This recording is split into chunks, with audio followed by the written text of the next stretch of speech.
once we start, there's no going back. Anything can happen. Start with the big question of everything you've learned about the Warrens and their cases over the years. Is there any particular one that has gotten under your skin the most, or maybe just made the biggest impression on you? Well, I would say they are quite a few. I would say that obviously the Annabelle one really kind of speak to who I am. The idea of a creepy, scary doll speaks to my heart here in a big way. But also the Smurl case. I think this one's very important for me, purely because there was a movie in the early '90s. TV movie starring Sally Kirkland that dealt with the Smurl hauntings, and within that movie, it introduced me to the Warrens, and so it just felt right that that this particular case is the one that we come back to, at least for me, that we say goodbye to the franchise with. I have a couple of follow-ups. I'll go with saying goodbye to the franchise, and in particular, saying goodbye to Vera and Patrick's run as Ed and Lorraine here. Can you walk me through the conversations you and the team had to determine that, now was the time to end this part of the franchise? Well, I just think, collectively, we've been doing this for a while. It's been nearly 13 years that we've been playing in this world, and I just think we all felt like we don't want to be making like the 30th movie down the line and have driven the franchise into the ground. We love the idea of actually just going out on a high, whilst we're still on top, and there's something kind of nice about it to kind of not soil the legacy, if you will, and it just felt like, I don't know, the right thing to do, and maybe just take a long break from it, and who knows, you never know what could happen down the line. But for now, it's it's a bittersweet farewell. Well, speaking of what could happen down the line, I do have to ask, because recently there was mention of a potential phase 2, which I find that phrasing fascinating, and I'm very curious about it. In your mind, if there is a phase 2, what would define it in its own unique way compared to what you've already accomplished with a phase 1? Oh my goodness. I'm so superstitious. So whenever anyone talks about a phase 2, I'm like, la da da da da da. I don't know. I guess, just the world of the real life Ed and Lorraine Warren are so rich, like the characters are so rich, the world's so rich that they still really have a lot of stories left. Like, I don't know, like the idea of a Judy and Tony story. Who knows? There are many ways to sort of approach this, but I guess I try not to give it too much thought at this point. I want to be respectful to where we are right now, and focus on saying goodbye to this one.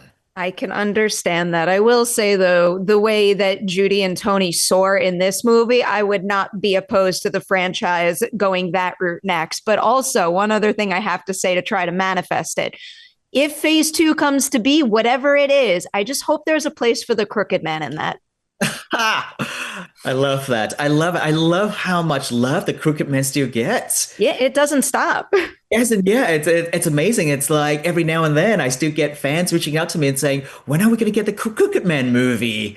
It's pretty incredible. So, Perri, I love that to hear that from you. And I'm rooting for it always. You never know. I mean, the Crooked Man is like a perfect sort of spin-off. That's a great thing about like the sort of the spin-off movies is they can kind of still happen. That is not a part of the mothership itself. Mm-hmm. Yeah, I like that idea. The creative possibilities in that respect are absolutely endless. Circling back to Vera and Patrick in particular right now, and I asked them a similar question. I'm curious to get your take as someone who has directed them and also produced all these movies.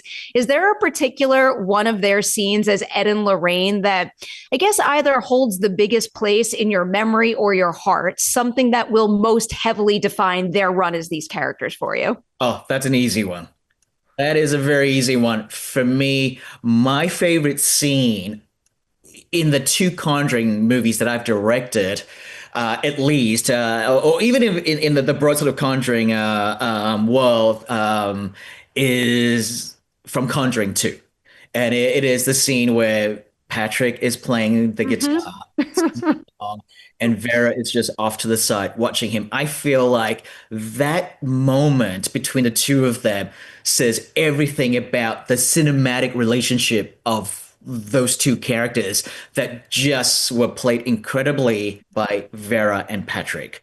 And for me, it really captured the heart of the franchise, and it's the one that that people bring up to me all the time. Like people bring up certain scare scenes and all that, but the one that people keep coming back to is that particular scene. And I have to say, The Conjuring 2 is probably one of my favorite films of my own projects. Oh, I don't blame you one bit. I always try to answer these questions for myself before I pose them in interviews. And that truly was my personal answer to the question. I'll never forget that scene. Oh, I'm glad to hear it.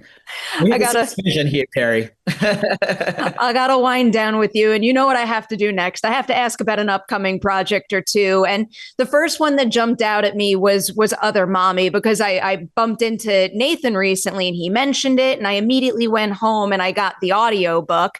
So for that one, are you able to tease something about Rob Savage's direction of that adaptation that is going to make that movie uniquely his as a Helmer? Yeah, I mean, that's the cool thing. I think Rob is a rising star, and I do think he has such a strong vision for this particular film.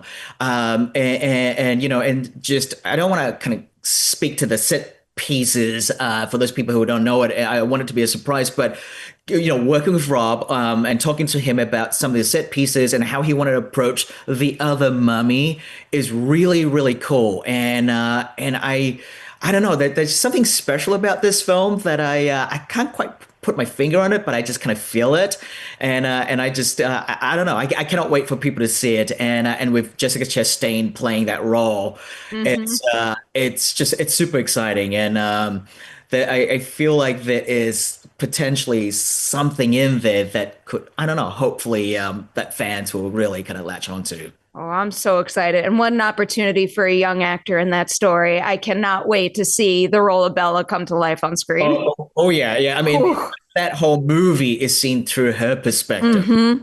And so that makes it really interesting again.